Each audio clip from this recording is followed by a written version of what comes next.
I guess we need to have a big president come up and give us the work, right? Right. This is one of the happiest days of my life. You got invited me. After you're out for a while, you get bored. I retired at, they closed the base, so I don't get to see military people a lot. I don't know, you guys I'll tell you, when I went to Reese, I had come from the South Japan fly 100s. And we had 76 inches of snow in 3 days. We killed one guy every 2 months. Now we had a wing, or the Air Division commander, who was a SAC 124 wing commander before he came to us. The first thing he asked us is, why are you guys fly formation? And it got worse. My flight in a 3-year tour totaled 18 months of alert from Korea. I was the first guy that survived a major accident in 3 years. I had an airplane catch fire and take off. And the SAC commander said, how did that happen? I said, sir, it caught fire. The DO pulled up alongside me and told me to bail out. And he couldn't figure out a way to blame me for the accident. So I came to Reese, and actually I stopped American Airlines, and the chief pilot said, they didn't hire me, and stuff, right? And I knew there was a war coming, so I stayed with it. And I got to Reese, and there was a coffee bar, and I saw some lieutenant walk up to me and said, sir, I can wax your, can I say it, ass, and it's T-38 we had. I said, son, why don't you load up your guns? He says, sir, we don't have guns. That's the point.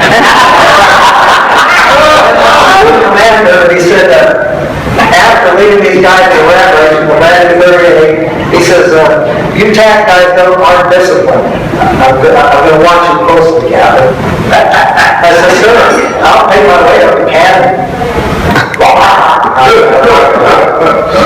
So I joined in the teaching pilots how to fly, and I loved it. I didn't realize how much I didn't like it. And training command came in and inspected our flight. They failed the whole base in an IG inspection. And so Colonel Reese was a squadron commander, called me in. He says, Jim, how long you take that flight? I said, sir, there's 4 or 5 guys that outrank me. He says, that's your problem. So it was a simple thing. The guys that were running the flight were so worried about their fannies that they wouldn't let anybody do anything. And we had some of the best young guys you'd find anywhere in the world. And all I did was let them teach. And our job was to teach you guys how to fly. That was their whole purpose in life. A lot of those guys didn't realize that. They didn't even realize that their ERs depended on you guys. They weren't smart enough. So I had these young guys, I built a fence. I said, go get them. 30 days later, trained them that came back and said, wow, this is the best flight we ever saw. And I spoke my cigars.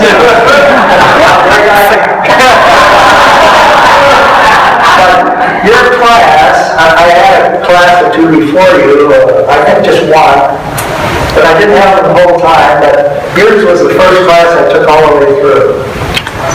And it was a lot of fun because you guys were all interested, you all wanted to fly, which is what the greatest thing I ever did in my life was to learn how to fly. And I knew how bad I wanted to fly. So there's no way in hell if you wanted to fly and I could teach you that I was going to work it out. And we were going to work, every bone in our body was dedicated to get you guys to be good pilots. And, this is fun. Yeah, I listened to all of you. You're doing great. Every one of you has had a wonderful, excuse me, my lips are chapped. But every one of you has had a wonderful career and everything you've done. It's just been fun for me and my wife, now my kids, to be here with you guys. Thank you very much.